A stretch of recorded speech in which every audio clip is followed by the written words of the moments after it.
The Windigo. Dear readers, America, colonists, allies, and ancestors to be. We've seen that face before.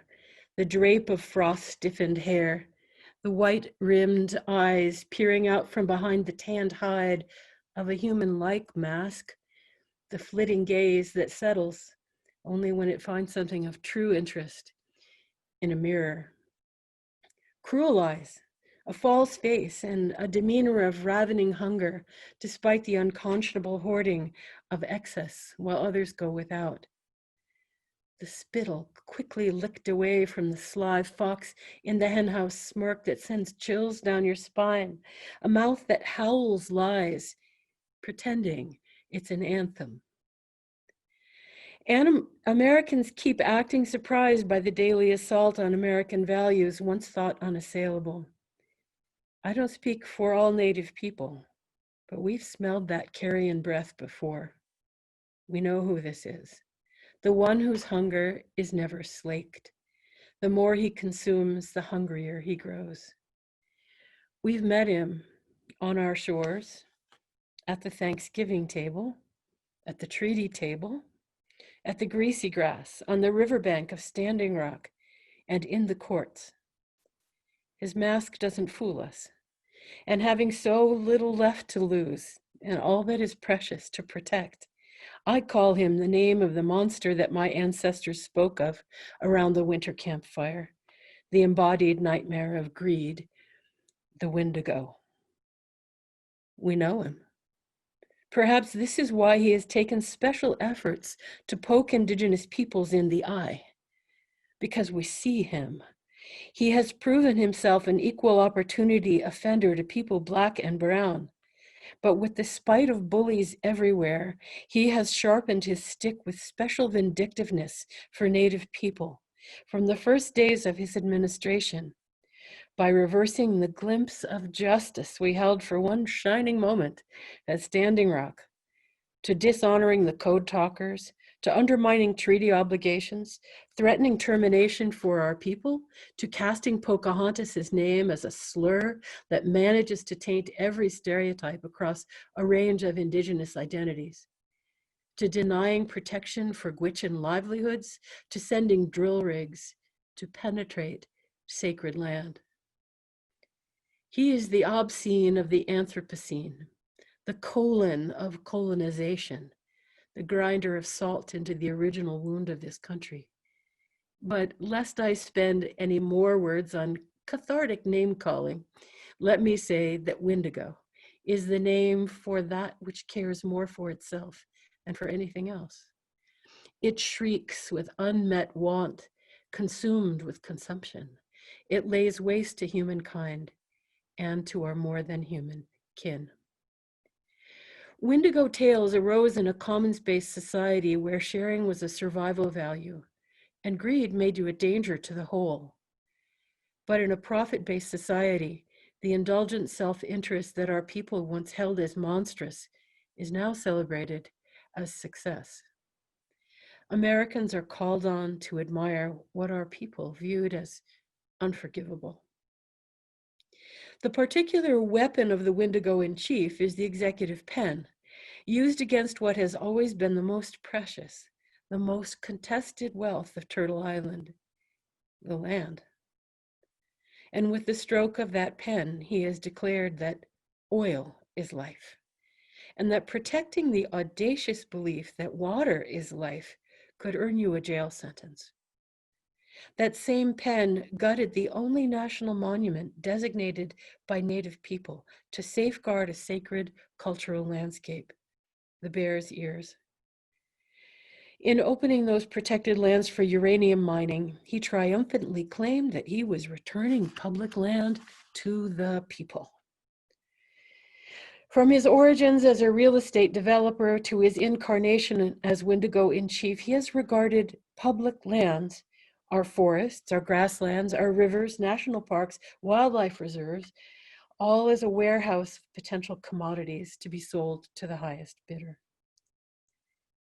Let us remember together that what the United States calls public land And if the truth be told, all of what the United States calls private property as well are in fact ancestral lands. They are the ancestral homelands of 562 different indigenous peoples. A time-lapse map of North America would show the original lands of sovereign peoples diminishing in the onslaught of colonization and the conversion from tribal lands to public lands. Some through treaty making, some through treaty breaking, some through illegal sale, and some through what were termed just wars, by executive action, and by encroachment. You know this. Not only was the land taken and her people replaced, but colonization is also the intentional erasure of the original worldview, substituting the definitions and meanings of the colonizer. That time-lapse map of land taking would also show the replacement of the indigenous idea of land as a commonly held gift with the notion of private property. While the battle between land as sacred home and land as capital stained the ground red. Of course, our ideas were dangerous to the idea of manifest destiny, resisting the lie that the highest use of our public land is extraction.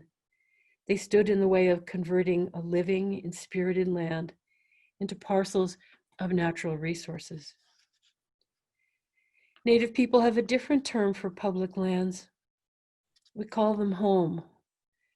We call them our sustainer, our library, our pharmacy, our sacred places. Indigenous identity and language are inseparable from land. Land is the residence of our more than human relatives. It is the place of the dust of our ancestors, the holder of seeds, the makers of rain, our teacher. Land is not capital to which we have property rights. Rather, it is the place for which we have moral responsibility in reciprocity for its gift of life. And here is the question that together we have to at last confront. Is land a source of belongings, or is it the source of our most profound sense of belonging? We can choose. Our ancestors had a remedy for the Windigo sickness and the contagion that it spreads. Those who endangered life with their greed were banished from the circle of everything that they would destroy. They were cast out from the firelight and the bubbling stew pot, from care and from community. You colonists also have that power of banishment. Will you use it? It's not enough to banish the Windigo himself. He must also heal the contagion he has spread. You, right now, can choose to set aside the mindset of the colonizer and choose instead to become native to place. You can choose to belong.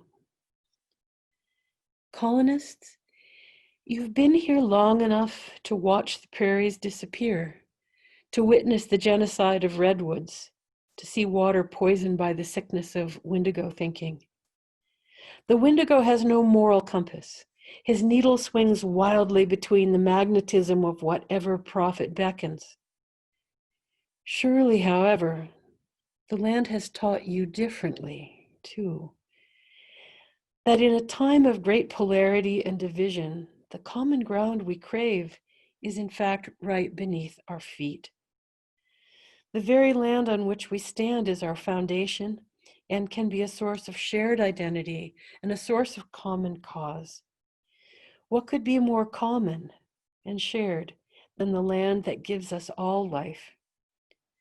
Rivers don't ask for party affiliation before giving you a drink, and berries don't withhold their gifts from anyone.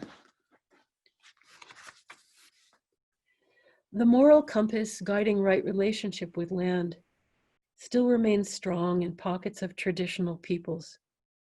The sharp stick of the bully in the White House only hardens our resolve.